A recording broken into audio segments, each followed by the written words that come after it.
Yesterday's release of the 6th IPCC assessment report is a pivotal moment. Although none of it really comes as a surprise, never before have we seen such a blunt and bleak picture painted for our future on Earth.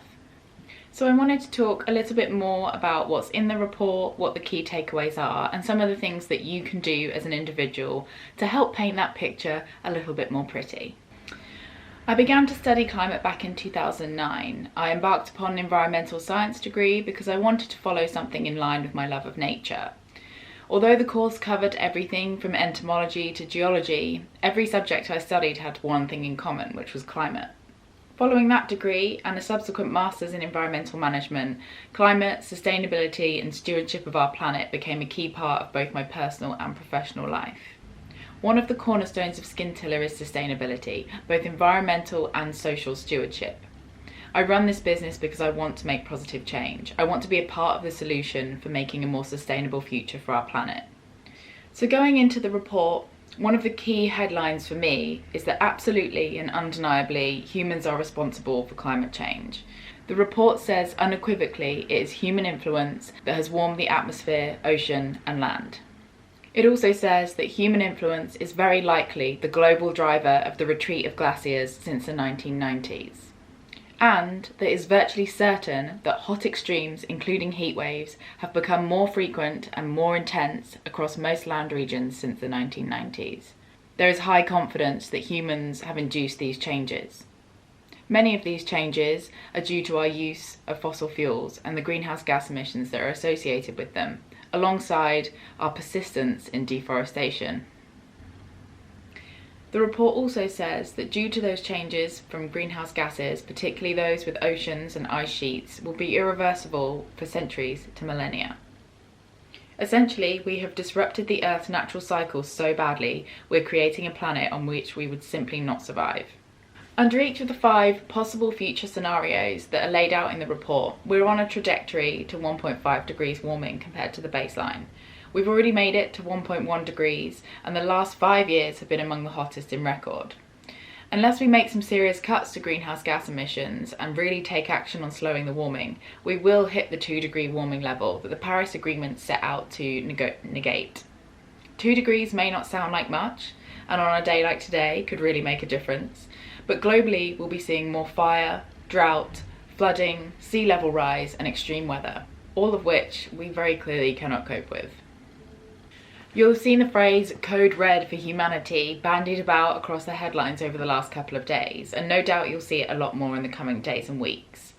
I'm someone with a background in climate science, and for me, this information, this report is wildly unnerving. My eco-anxiety is through the roof, and to be completely honest, I'm at the age of 30 where I'm thinking about, what does my future hold? What's the shape of my family?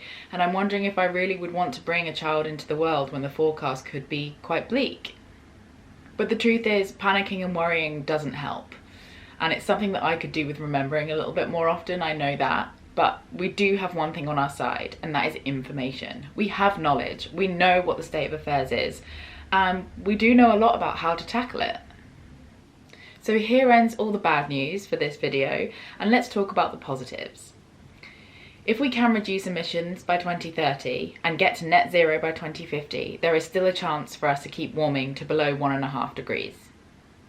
There are things that we can do as individuals. It may sometimes feel very overwhelming, like you have a lack of power, like how can your one tiny action possibly make a difference? But in the report, it says every tonne of carbon dioxide makes a difference. And that 1 tonne could be your carbon footprint for the year. So there's a lot of things that we can do as individuals that collectively will add up to some positive change.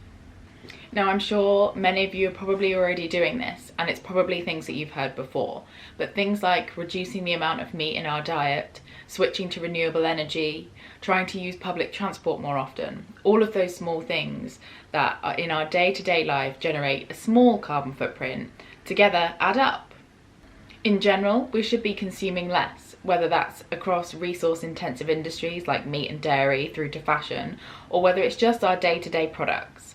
Where we can't consume less, we should be looking for better alternatives, and there are so many sustainable brands out there now that make that a little bit more easy.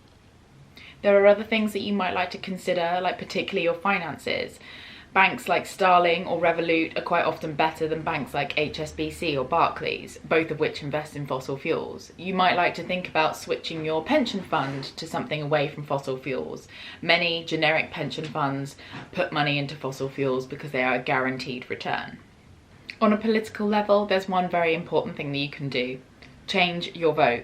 Vote for somebody who actually cares about the climate, and that way we'll start to see change happen on a much bigger scale. And you know what? The sad state of affairs is that the climate crisis is not the only challenge we face right now.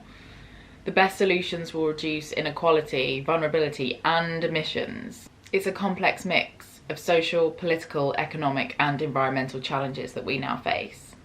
And there is no single solution. We need to continue to be resilient, creative, and kind to all living things on our planet, especially each other.